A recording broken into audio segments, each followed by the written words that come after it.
Warriors NRL Fanatics here, back today with a video, and this is going to be my review between the New Zealand Warriors and the Melbourne Storm round 14 NRL fixture. Now, before getting into the review, I'd like to thank everyone for joining in the live stream earlier today. Thanks to those that joined, and thanks to Hold the Ball for coming on for a little review not long ago talking about the game. So thanks to him, and yeah, like I said, go check out his channel, go subscribe to him. Thanks for him to coming on the channel to do this little fan review after the game. But now to get into this review video. Now, the Warriors and Melbourne Storm. Now, the Melbourne Storm coming into this game on a massive winning streak. The Warriors, you know, they coming off a bye, coming off a loss previous to that against the Cowboys in a 1-point loss. Now, the Warriors, you know, they need to bounce back here. It's an important game. They must bounce back, but they had a tough task against this very quality Melbourne Storm lineup. Now, Melbourne missing a lot of their players due to, you know, suspension, due to origin, but still they had the likes of Cameron Munster, Brandon Smith, Nicho Hynes playing. So, getting into the game now, it was the tick-for-tatter start for both teams, and it was very tight early on. The Warriors, they got an early shot at penalty, and they got a penalty goal with a 2-0 lead.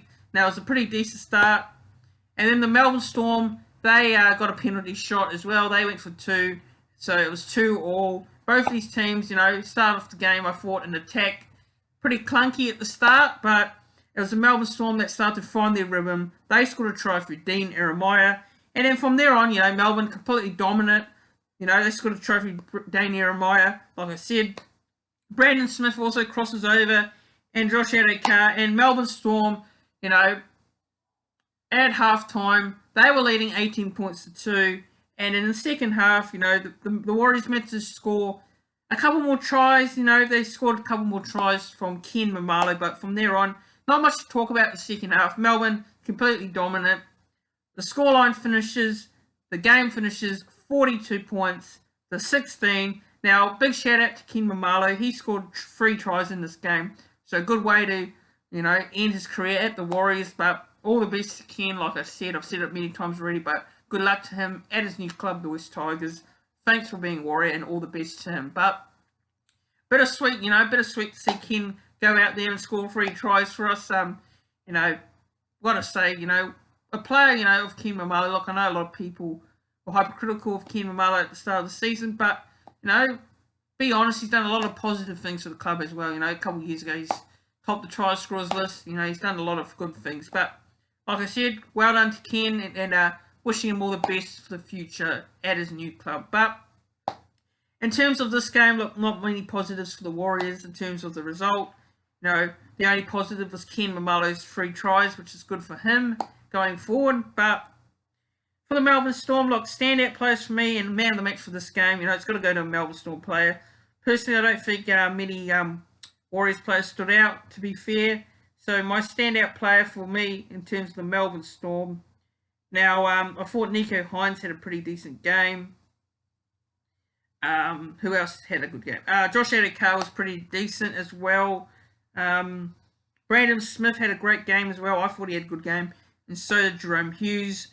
But my man of the match for this game has to go to a Melbourne Storm player. Unfortunately, there's no Warriors player this week will get man of the match.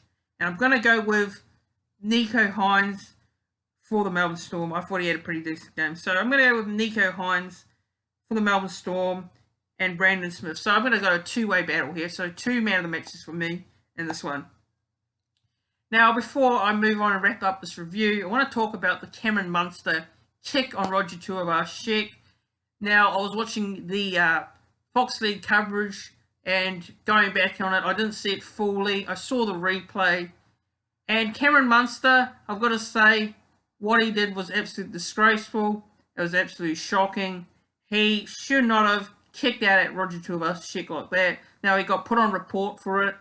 But, you know, what justice does it does, you know, what justice does it does, because, you know, a couple of nights ago, I had a rant about this one, I did a video about it.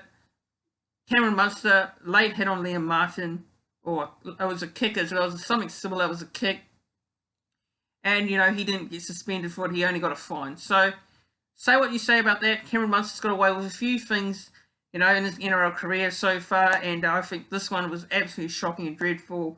And he should not have got away with it. He should have got sent off for me, in my opinion. But might sound a bit over the top, but he should have got sent off for that dog move kick on Roger Tuivasa-Sheck. It was absolutely disgraceful. It was absolutely disgraceful. But yeah, what can you say? And also, there's quite a few, questionable decisions. But at the end of the day, the Warriors did for themselves. They made errors. They gave Melbourne the opportunity to score points and were made to pay for them. So defensively, we were terrible. We made a lot of errors in this game. And we just weren't good enough on the day. And Melbourne, like they usually do, make the most of the opportunities. And they score from them and make you pay. So that's why Melbourne are top of the table at the moment. That's why they're where they're at. And that's why they're a professionally run club that have consistency over the couple of years. So regardless if you have the origin players out, regardless of who comes in and out, they're a top team, Melbourne. You've got to say full credit to Melbourne. Congrats to them on the win. Warriors, frustrating performance, frustrating result. Should have done better with what we, done. We should have done much better. We should have done much better, in my opinion. Sorry if I'm repeating myself, but like I said, not good enough from the Warriors. They need to learn from it. Now, Chanel Harris-Tavita unfortunately picked up a pec injury, so he's going to be out for the season now. This is not good news for us. Big blow for us. And for me, bring in Sean O'Sullivan to the halves next week. You've got to bring Sean O'Sullivan into the halves next week against the Newcastle Knights. But that's my opinion. Let me know your thoughts in the comment section below. What are your thoughts on this game? Also, don't forget as well to subscribe to the channel if you're new around here and you're watching this video and you haven't subscribed already. Help the channel get to 600 subscribers in the next couple of weeks.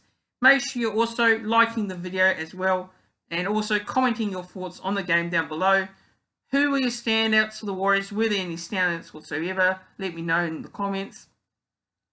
And also, I'd like to quickly thank as well Hold the Ball for doing that little review with me earlier after the game. And go check out his content, go subscribe like I said.